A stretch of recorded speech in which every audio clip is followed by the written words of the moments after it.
Hi guys and girls, I'm Obsidian Ant and welcome to Polybius. This is a PlayStation 4 game. It's also available for PSVR. And just before we get into it, you might want to take a quick note of the warning screen here. This comes up when you first load the game.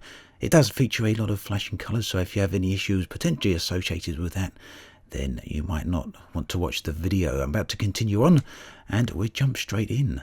The game also contains strobe lighting and flashing and other various frequency patterns. So here we are then, Polybius.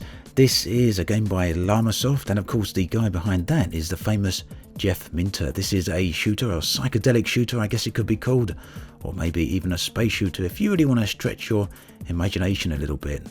Now, we're not playing in VR mode. I can't imagine possibly playing this in VR. I think it'd make me rather unwell, but what we're going to do is play in regular mode and get on with it right now. Now, effectively, all Jeff Minter's games are trance shooters. And he made Tempest 2000 rather, back in the 90s on the Jaguar. And he also made Space Trav, which was released back on the Xbox 360, and I played a lot of that one back when it was released. It's kind of similar in terms of visuals to this, but down that you've travelled down this central tube. This is a bit different, and we've got to make sure we don't get crashed up or smashed up. I don't know how long we last. We can simply keep the fire button down and we can keep moving forward. Now, the beauty about these types of games is they very much send you into a trance. The longer you play them, you ultimately end up into a zen-like trance. Not many games kind of give that out. I'm noticing as you pass through the little bracket type places there, the horns, you end up going faster and faster. So we just got to make sure at the moment at least that we don't crash into things. Once we do that, we'll be back at the start menu again. The idea is to get the highest score possible. Now you can just imagine how this would feel in VR, can't you? Can't see myself playing it like that. Oh, 2 shields left. I don't know how many times I've actually been hit there. I don't know how or if we can get more shields as well. Maybe we'll find out on the route. Now, the title of this game, some of you may recognise it, Polybius. It's actually a very famous game name. This is taken or been inspired by a game that is somewhat of an urban legend and many people actually think doesn't even exist. The story behind it is that back ages ago, I think it must have been during the 80s, there was an arcade machine that appeared in a few select arcades.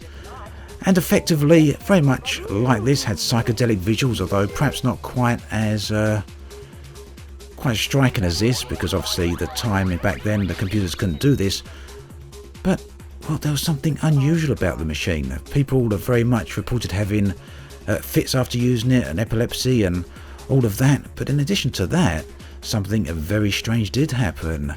They'd find that they would have automatic responses and things like that when playing the game, and then every so often, every few days, some men in black would come and download data from the machine and take it off wherever they would take it. Some people believed back to the CIA, some people back to the government. It was never truly known. And eventually the machine simply disappeared, never to be found again. So like I say, somewhat of an urban legend, and of course this game is riding on that name. So now this is a little bit more like you might recognise from Tempest 2000, or indeed Space Trav if you ever played that, running down the tunnels here.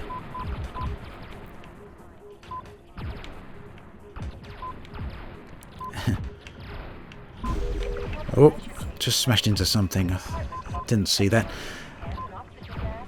Now Jeff Minter he's certainly got a talent for producing this type of game. It is, after all, certainly a genre that he is strongly associated with, and he's refined the genre so many times now that pretty much a game like this is his sole domain.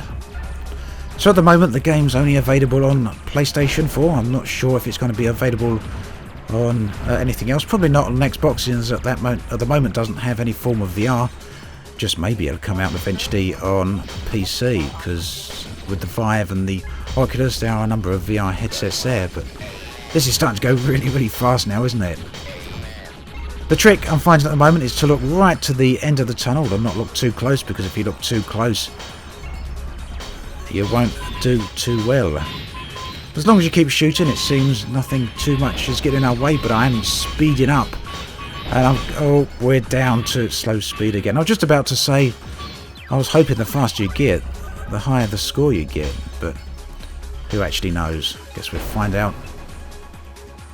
Oh, hit the horn there on the gateway rather than going straight through it.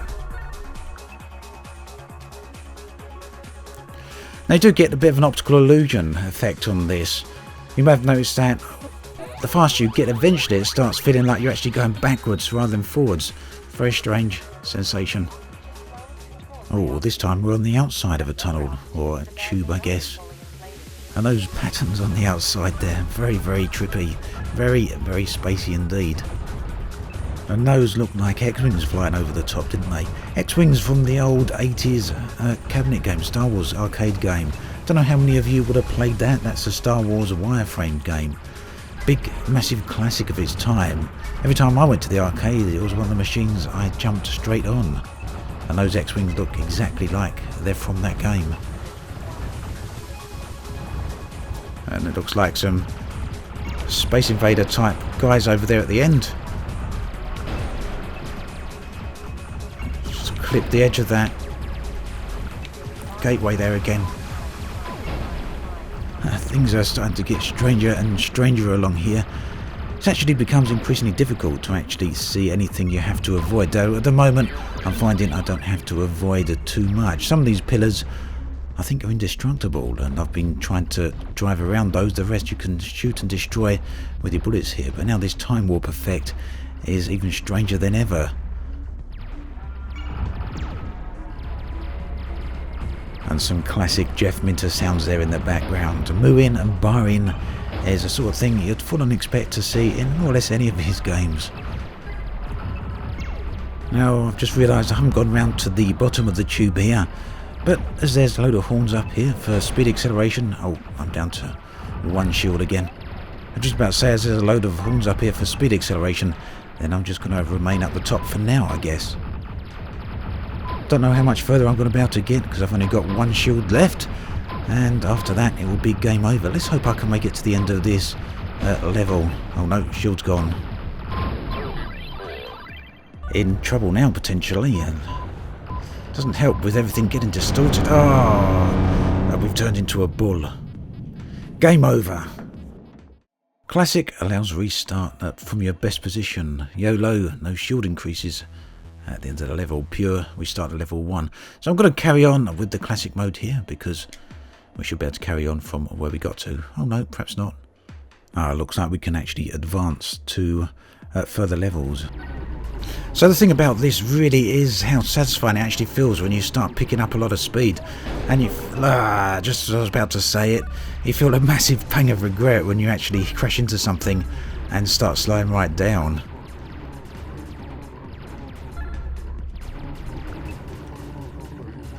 The actual slowing down almost feels worse than the game over message in many ways. And we've done it again, game over, back to being a bull again.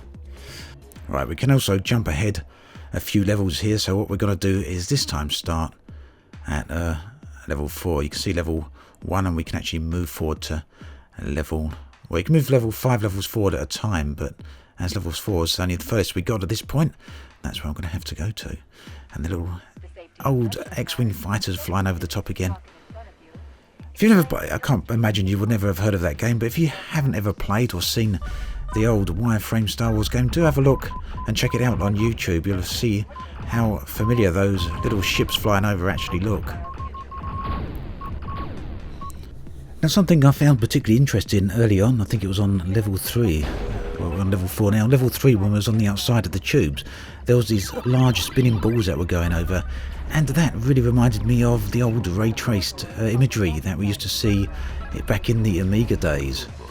Of course, 3D imagery back then was really in its infancy, and you could ray trace images using special programs, and they would take quite a while to actually render a single frame on the screen. And basically that was the days of the famed checkered grid that represented a flat plane going from the foreground off into the distance.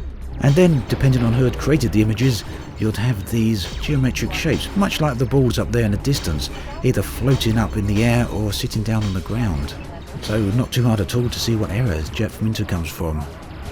Funny thing is, the faster this goes, the harder you'd probably imagine it is to actually see what's going on, but nothing could be further from the truth. The faster it actually goes, the easier things like the horns there actually start to stand out.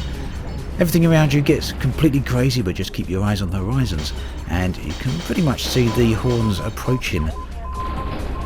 And so far so good. I'm probably going to hit something any moment now, but hopefully we come to the end of the level before that actually happens. Can't be much further now, surely. Oh, is this it? Is this the end? Oh, we missed the horns at the end of the level. Not too bad. Now, I've no idea how many levels are actually in this game, but the further in you get, the more rapid and the more fast things actually do become. So far, it's not become too overwhelming, and if it's anything like Space Trap and all the other games, then that's largely because of the learning curve here. By the time you're at the very high levels, you'll easily be able to get through these early ones without much of a problem at all. So that then is Polybius, a very, very trippy game without any shadow of doubt, but strangely enough, it's also pretty relaxing as well. As always, thanks for watching, and I'll catch you guys and girls next time.